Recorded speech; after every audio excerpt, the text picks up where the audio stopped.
할렐루야, 좋은 아침입니다. 오늘도 말씀을 하루를 시작합니다.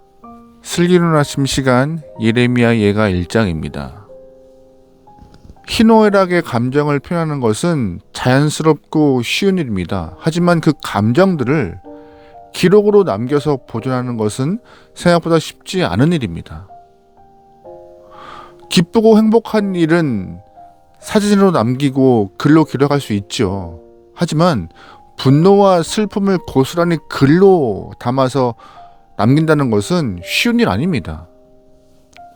왜냐하면 너무 슬프고 화가 나면요, 생각이 사라져요. 그리고 생각을 정리할 여유도 없을 뿐더러 앉아서 조용히 자신을 돌아보고 글을 쓸 마음의 여유가 생기지 않아서 분노와 슬픔을 남기는 것은 정말 어려운 거예요.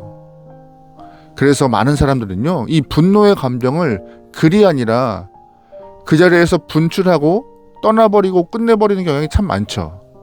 하지만 그 분노의 원인이 되는 일을 반복하지 않기 위하여서 차분히 기록하는 것은 필요한 일입니다. 예레미야 선지자는 나라가 망한 후에 절망과 낙심의 상황을 시로 표현했어요. 사실 이러한 상황에 시를 쓰는 것이 무슨 의미가 있을까 생각할 수 있죠. 성벽이 불타고 성문이 부서지고 성전의 많은 기명들은 다 옮겨지고 성전이 불타고 있는 상황에서 시를 쓰는 예레미야를 사람들이 손가락질했을 수도 있습니다. 하지만 예레미야가 이러한 상황들을, 또한 이러한 감정들을 기록으로 남겨둔 것은 후손들이 자신들과 똑같은 잘못된 일을 반복하지 않기 위하여서 기록한 것이죠. 예레미야는 남유다 백성들을 너무나 사랑했고 하나님의 말씀을 충성되게 전했던 사람입니다. 그가 남긴 시가, 그러니까 예레미야 예가가 얼마나 민족을 사랑했는지, 하나님의 말씀에 절대적으로 의존했는지 예레미야의 마음을 좀 잘 드러내고 있어요. 예레미야 예가는 총 5장으로 구성되어 있습니다. 그 중에서 1장과 2장, 4장과 5장은 22절로 딱 끝납니다. 왜 22절로 되어 있냐면요, 히브리어 알파벳이 22자이기 때문이에요. 각 절마다 알파벳 첫 글자의 배열로 하나하나 쓰다 보니 22절로 딱 끝낸 것입니다. 그리고 예레미야 예가 3장은요 66절로 구성되어 있어요. 알파벳 순으로 진행되는데 알파벳 첫 글자당 3절씩 엮어서 총 66절로 구성한 것이죠.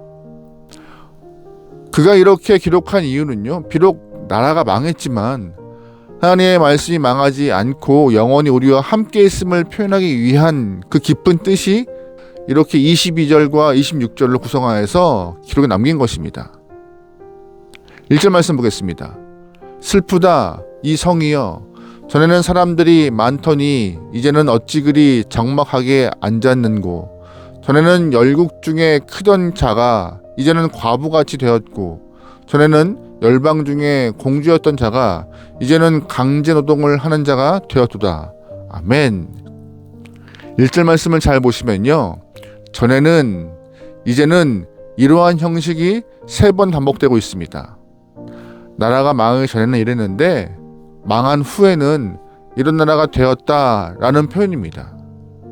하나님의 말씀으로 나라가 흥했던 시절을 그리워하며 망한 이후의 절망적인 모습을 글로 표현하고 있었습니다. 그러면서 나라가 망한 후 겪었던 감정 또한 몇 가지를 더 기록하고 있어요. 2절 말씀이에요.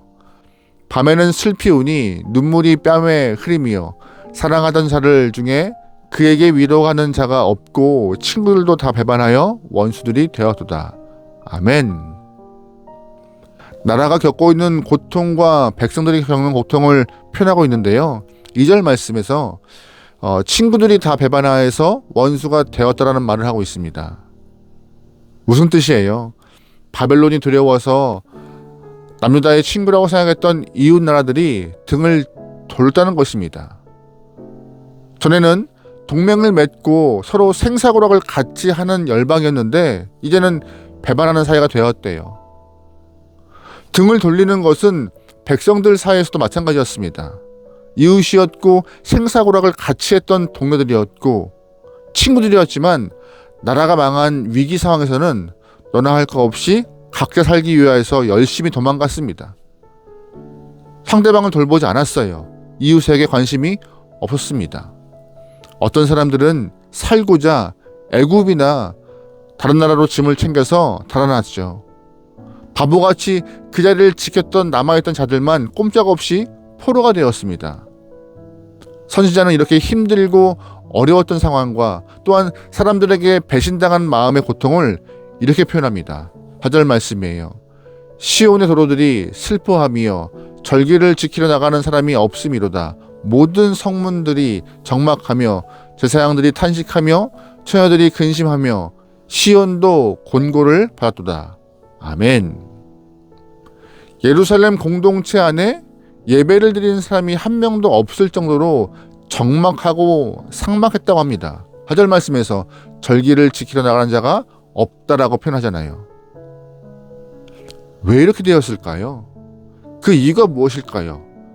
선지자가 그 이유를 말해요. 8절입니다. 예루살렘이 크게 범죄함으로 조석거리 되었으니 전에 그에게 영광을 돌리던 모든 사람이 그의 벗었음을 보고 업신여기며 그는 탄식하며 물러가는도다. 아멘. 그 이유가 뭐예요? 예루살렘이 범죄이기 때문입니다. 여기서 예루살렘이라 함은 예루살렘 성 안에 있던 성전과 왕궁 모두를 말하고 있는 것이에요. 그러니까 성전도 범죄했고 왕궁도 범죄했다는 것입니다. 성전에는 제사장들을 비롯하여서 신앙의 기득권 집단들이 살고 있었습니다. 종교가 타락하니 하나님을 섬겨야 했던 제사장들과 선지자들이 거짓 증언을 일삼았다는 것이고요. 하나님의 말씀을 받지도 못하고 깨닫지 못하면서도 이 성에 평안이 있다라고 외쳤다는 것입니다. 게다가 기득권자들은 자신들의 자리를 위하여서 거짓말하기가 일쑤였습니다. 백성들에게 하나님의 마음을 알리지 않았고 하나님의 뜻을 전하려 했던 예레미야를 가두고 죽이려 했습니다. 성전만 이랬어요? 아닙니다. 왕궁에 있는 왕과 신하도 같은 모습이었습니다. 그들은 하나님을 섬기지 않았고 신정국가로서의 면모를 지키지 않았습니다. 애굽과 바벨론 사이에서 어디에 줄을 서야 하는가 계산하면서 자신의 이익만 생각했습니다. 성전과 왕궁의 지도자들이 타락의 길을 걸어갔기에 하나님은 그들을 심판하신 것이었죠. 예레미야는 지도자들의 미련함을 계속 설명하고 있습니다. 9절 말씀이에요. 그의 더러운 것이 그의 옷깃에 묻어 있으나 그의 나중을 생각하지 아니하며 그러므로 놀랍도록 낮아져도 그를 위로할 자가 없도다. 여호와여 원수가 스스로 큰 채하오니 나의 환난을 감찰하소서. 아멘. 정치나 종교의 리더들이 죄가 옷깃에 묻었지만 그들은 그 죄를 생각하지 않고 나중을 생각하지 않고 있는 모습이죠. 오히려 조금 더 돈을 모으고 조금 더 본인들의 기득권을 지키려고 애썼습니다. 이것이 나라의 패망의 길이었다고 예레미야가 말하고 있어요. 본문의 예레미야의 고백이 지금 이 나라의 현실과 많이 비슷한 것 같습니다. 교회만 해도 그래요. 과거에는 예수 믿는 것이 자랑스러웠고 교회를 다니는 것이 사람들에게 자랑거리였지만 이제는 부끄러울 만큼 참 안 좋은 이야기, 못된 이야기들이 교회에서 흘러나오고 있습니다. 부끄러움을 견디지 못해서 청년들이 교회를 떠나는 현실이 우리 앞에 놓여 있어요. 교회 지도자들이 자신들의 기득권을 지키기 위해서 어떤 것도 내놓지 않으려 하고 있고 교회는 더욱더 세상의 권위에 편승해서 악한 세월을 보내고 있습니다.